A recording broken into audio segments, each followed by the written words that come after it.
তো প্রিয় বন্ধুরা আসলে দেখতে পাচ্ছেন মন্দিরটি অনেক শান্তির একটি জায়গা। এখানে আসলে আপনি সবকিছু বলে যাবেন। এখানে যে নিরিবিলি পরিবেশ, এমনকি সাজানো গোছানো যে সুন্দর একটি জায়গা, যে জায়গায় আসলে আপনিও আপনার মন উদার হয়ে যাবেন।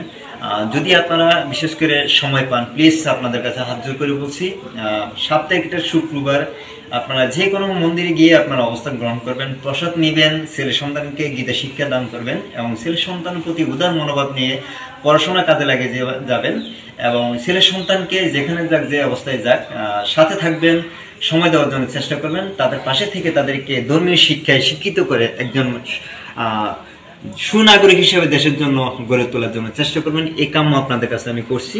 আর মন্দিরে এসে মন্দিরের সেবা করবেন, দান দক্ষিণা করবেন, গরিবদেরকে ভালোবাসবেন। এটাই নিয়ে আজকে আমার এই কথা। ধন্যবাদ বন্ধুরা, সবাই ভালো থাকবেন, সুস্থ থাকবেন।